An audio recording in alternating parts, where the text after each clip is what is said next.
You guys, it's day 100.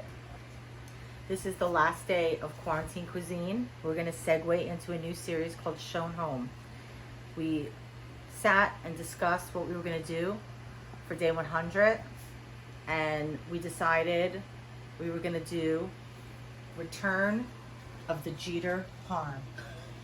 We did it so early on, and so many of you have stuck with us from the beginning, but some of you weren't here from the beginning. So if you didn't see the Jeter Parm, which is one of my signature dishes, it's chicken parmesan, here it is again. You don't have to scroll back to like day 10, all right? So here we go. You ready, Parks? I am, and just in case there's somebody that doesn't know, it's called Jeter Parm because I worked for Derek Jeter as his personal chef, and it was his favorite meal. And I would make it every time he came home from the road and right before he left for the road again. And we did this right in the beginning. Wasn't this almost like the first recipe we did? No, it wasn't the first, but it was probably like within day 10 or 15. Okay. It felt like a nice bookend to go back and do this So again. yeah, we want to do this because this is the one that people ask me for the most. So here we go. Day 100. You ready? Yeah. Okay. So we have three dishes here. I have 2 cups of all-purpose flour here. I have 2 cups of breadcrumbs. These are gluten-free Panko. And then I have 1 blank one in the middle. Now, for the Jeter Parm, you want to marinate your chicken at least 1 day in advance and up to 2. So what I did was I cut the chicken, boneless, skinless chicken breasts into smaller pieces, thinner, smaller pieces, and I put 3 eggs and a half a cup of hot sauce and salt and pepper and garlic powder and oregano. So that's that, okay? Now, what we need to do is we want to flour our chicken because the flour helps the breading stay adhered to the chicken, okay? So I'm using my egg mixture that it's been marinating in as my egg mixture in the middle. Does that make sense, Parks? Yes. You get what I'm doing now? Yeah. Okay, so instead of wasting that egg that we marinated it in, we're gonna use it as our egg mixture in the middle, okay? Okay.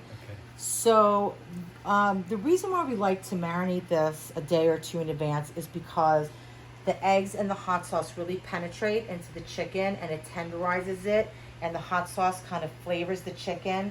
And it's not super hot. I've had people ask me like, oh my God, a half a cup of hot sauce. You don't really taste the heat. It just gives it like a really full balance, like flavor and some nice acidity, okay? So we got those there. And I like my chicken parm thin, right? And you can make it thick if you like, but I happen to like it thin because I like it crispy.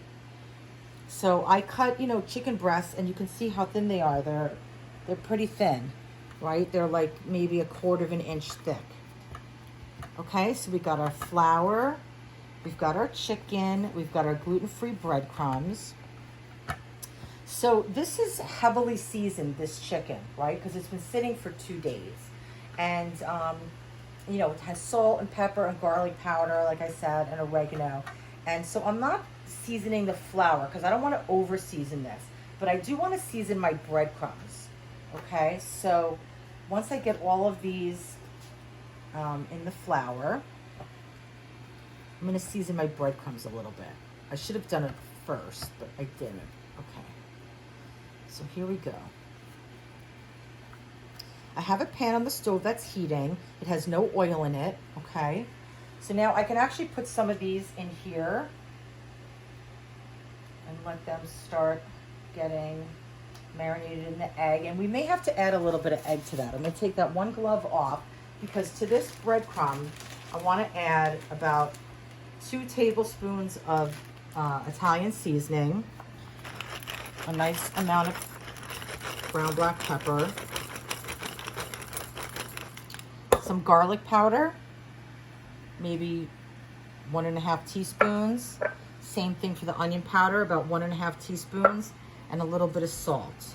Okay, and I'll take a whisk and I'll just mix that around. It's got some nice color. And stay there for a minute, Park. So I'm gonna get 1 or 2 more eggs just while my hands are clean, because I think I'm gonna need more egg in there. So we can really get these coated, okay? Okay. Okay. So we'll just incorporate that egg into this egg. Okay. So let's get this party started here, okay? You want to coat both sides. Make sure that the egg is really coating the chicken beautifully. Okay.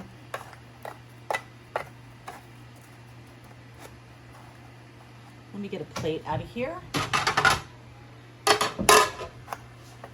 Okay, so we're gonna put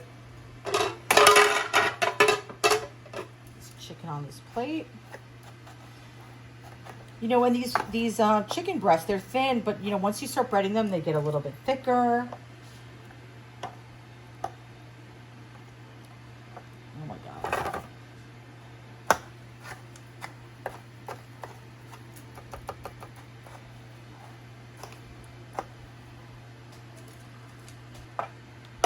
Okay, let's go over here for a minute because I'm gonna get these cooking and we'll come back here. Parker, come with me. I have a pan on the stove. I'm gonna add some extra virgin olive oil. It's a hot pan. And let's start adding these. We wanna get a nice golden crust. I'm gonna turn up the flame a little bit.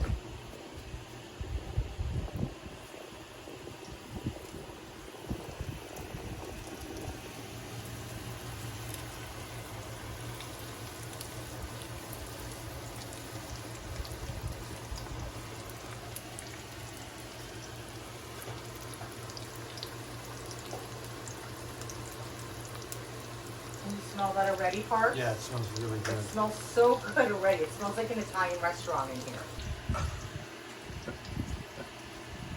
What is Jimmy at the party? So, Jimmy is at the party. Good. Jimmy has moved around for 100 episodes. And I personally have been curious if anyone would make a point of noticing that Jimmy was always here celebrating with us. And no one said a word about Jimmy. Not a word. No one's noticed. Jimmy's been with me for... Jimmy's been on the salt shaker. Jimmy's been by the Hardy Boys lunchbox. Jimmy's been in my life for a very, very long time. He's still here. I don't know. Maybe we'll have to continue Jimmy in our next adventure that we're putting together here, which should be soon. Here I come. Here she comes. She's back. Okay, so let's see.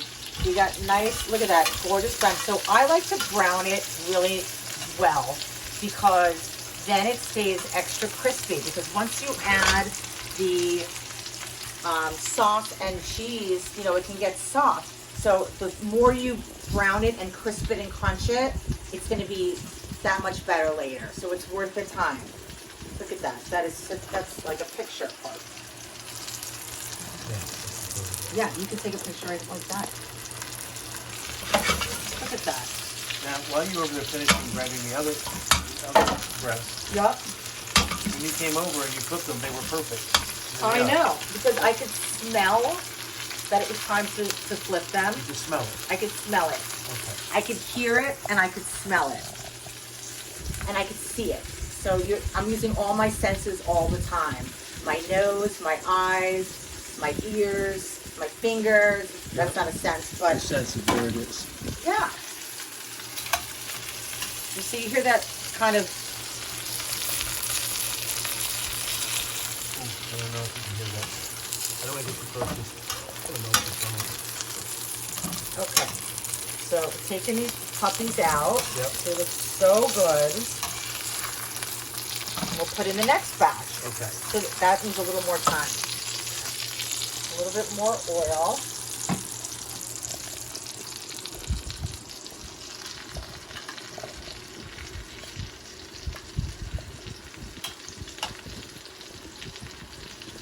What do you think, Jimmy? He likes it. Give us a piece on it. What do you think that's, Jimmy? I'm not sure.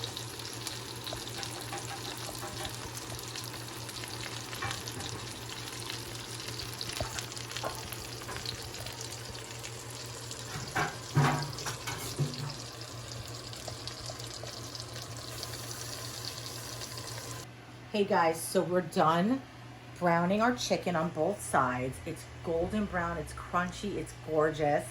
I mean, I just want to eat it like this, but no, we're going to take it another step further. We're going to go for it. We're going to do the Jeter Parm. So delicious. And the way I like to do it is I like to use a casserole dish, and I layer it almost like lasagna when possible. So the first thing I want to do is just add a little bit of salt to my cooked chicken, because after you fry or pan saute something, it's always nice to put a little bit of seasoning on there. And then we're gonna put, I like to use the Rayo's marinara sauce if I'm not making my own. This is my favorite sauce. So we're gonna put a layer of that on the bottom.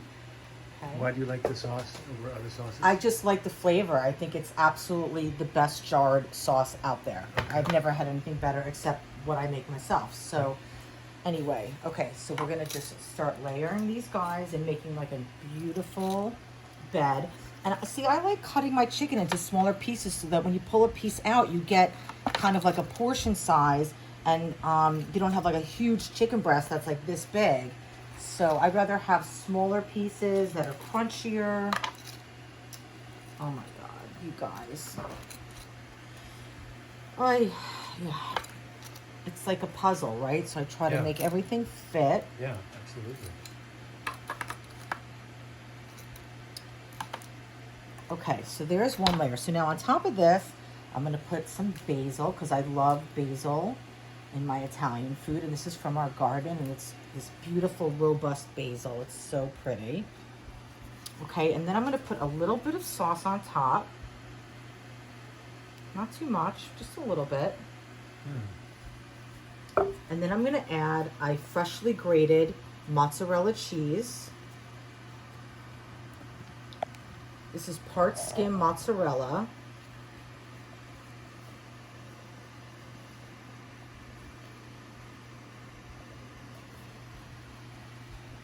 So, you know, when I was making this for Jeter, I tried to make it like healthier, right? Because he loved comfort food and he's trying to stay in shape.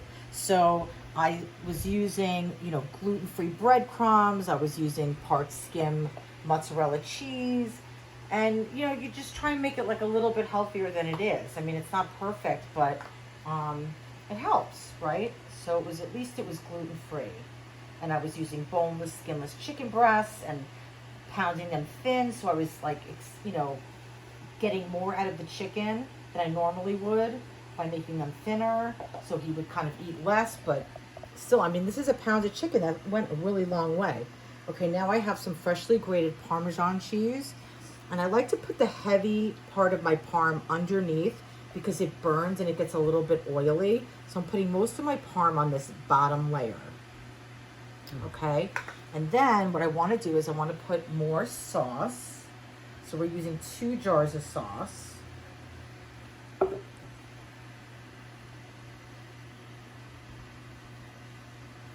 Okay, and then I'm going to just finish it off with these puffs on top. Look at that. Right, Parks? Yeah. So let's put a little bit more basil in here because that flavor is just so phenomenal. And I don't like to put the basil like on the top because I don't want it to burn. I'm going to keep it kind of underneath, secret passage underneath. And we'll put more sauce on top of here. See, I'm kind of covering up that basil with the sauce. Yeah. Okay, and then we can kind of spread this around just a little bit because this is our top layer. And make sure everything's kind of somewhat coated. And that looks fantastic. And then we're going to put the rest of the cheese on top. Which cheese is that? This is the mozzarella cheese, Parks. Okay. I mean, this is so decadent and so delicious, and it's such a crowd pleaser. I mean, I know I post a lot of chicken parm videos because every time I make it, I'm just amazed with it breathing and bubbling, and it's just so unbelievable to me. I just love it so much. It was one of my favorite things growing up.